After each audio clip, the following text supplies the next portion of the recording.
What's going on, you guys? Welcome back to the SFS channel. My name's Gavin, and today I've got some more fantasy football lineup advice for you guys here late in the week for Week 10 action. I've got 5 running backs for you guys to put in your lineups in Week 10 and to start this week. Before I get into today's video, I want to say thank you to all the new subscribers I've got here on the channel. I really appreciate all of you guys, and I'm excited to have you here as we look to make runs here into the postseason for fantasy. So thank you guys for coming along. If you haven't already, make sure you go down and hit the subscribe button and turn that bell on so you guys are notified whenever I come out with a new episode. Let's not waste any more time. Let's hit the intro and let's get into the rankings. Let's do it.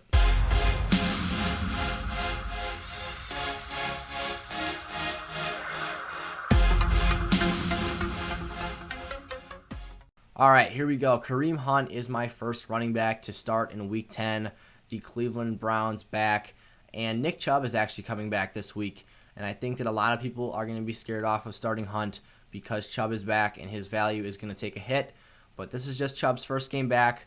I expect them to use him sparingly. And I expect Hunt to still be very much involved in that offense as they are a heavy ground and pound team. Not only do I think Hunt will still be a feature part of that Browns offense, I also think that his matchup is extremely favorable. The Houston Texans have been terrible against the run this season and have been gashed and given up some really big games. So Kareem Hunt, I really like his upside this week and his floor. I think in PPR leagues he's going to catch a handful of passes and give you some really nice value there, and he's going to be used on the ground quite a bit too. I wouldn't be shocked at all to see Hunt get 12 to 16 touches this week, and I think he is a legitimate play in all formats. I'm really comfortable with Hunt even being as high as an RB2 in my lineups in Week 10. My second running back here to start in Week 10 is James Conner, the Pittsburgh lead back, and I think James Conner has a really nice situation for him here. Ben Roethlisberger, the Steelers starting QB, is on the COVID reserve list right now, so James Conner's value, I think, has went through the roof, especially in a game when he plays the Bengals, who have been a very susceptible unit against the run this season. Even if Ben Roethlisberger is to play this week, he's still dealing with an injury in both knees and has not been able to practice with his team all week due to being on that COVID reserve list. Obviously, he has to quarantine away from the team until he tests negative the entire week. So Big Ben could certainly still suit up, but I think that establishing the run game is going to be critical for the Steelers this week. That offense might come out rusty, especially Big Ben.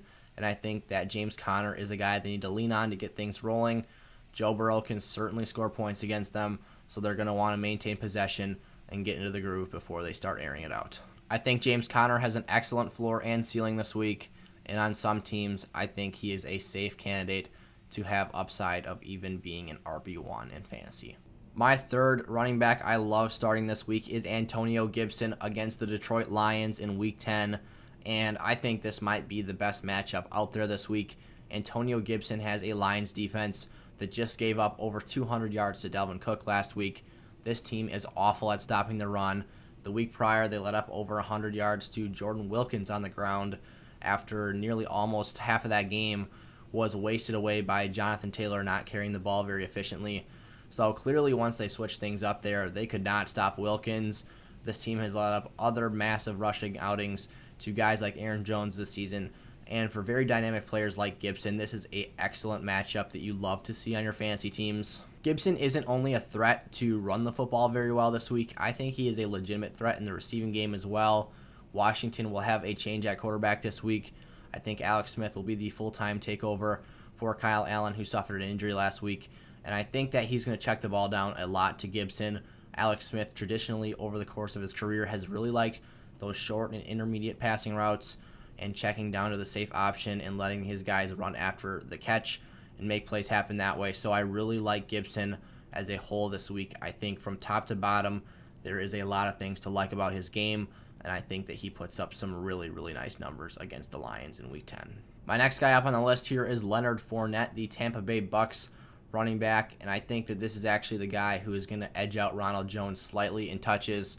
I still think that backfield is a split between the two of them, but overall I think Fournette in games when they are able to run the football and establish that ground game is going to be the guy who's going to have the slight majority of carries by just a small margin. Tampa Bay obviously coming off a huge primetime loss after being blown off the field by the Saints, and they were just completely outmatched from top to bottom in that game. The Saints were more well prepared. They came out hungry. They didn't buy into all the hype. They were not afraid of this Tampa Bay offensive core, and they came out and just slapped them in the face, and Tampa Bay had no answer for what New Orleans had to say. So Tampa Bay, I think they get back on track this week. Tom Brady-led teams have been historically well off of games where they've suffered a big loss, and I think that they're going to get things back together this week.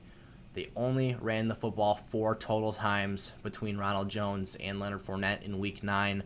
That number needs to come up this week, and I think they start that offensive turnaround by running the ball and establishing a solid ground game this week.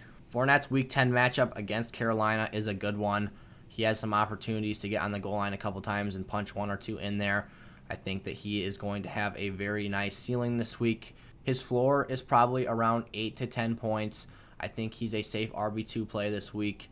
I would definitely flex him in standard leagues as well. And Fournette is actually a very underrated receiver as well. He catches a high volume of passes, so I think that he'll be utilized in that asset of the game. If you're looking for a running back stream this week, Leonard Fournette is your guy. He can be dependable this week and put up some very nice numbers, so I like looking his way in Week 10. My last guy to go out and start this week in your lineups is Phillip Lindsay, the Denver Broncos' second running back on that depth chart. And Phillip Lindsay has really closed in on the snap count and the amount of touches that he's getting, in contrast to Melvin Gordon the last couple weeks since he's came back from that injury he's been dealing with this season. Melvin Gordon, his on and off the field issues, I think are contributing to some lack of play time for him and some lack of touches. And Phillip Lindsay is just the more explosive guy out of this backfield.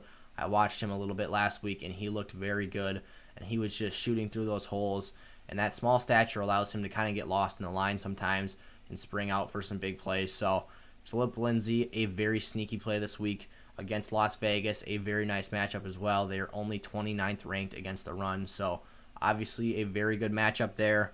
In Week 8, Phillip Lindsay played nearly half the snaps in that game alongside Melvin Gordon, so clearly making some inroads there.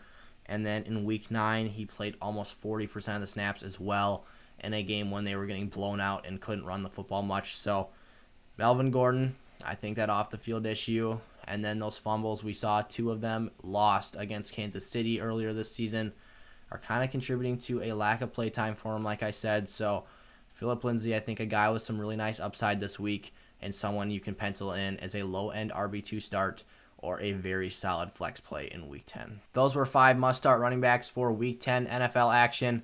If you guys enjoyed today's video, make sure to like, comment, and subscribe to the channel, and turn that bell on so you guys are notified whenever I come out with a new episode. If you guys have any fantasy questions, make sure to put those in the comment section below as well, and I'll be sure to get to each and every single one of you guys. So thank you so much for watching. I'll see you in the next episode. Good luck in your teams this week. Peace out.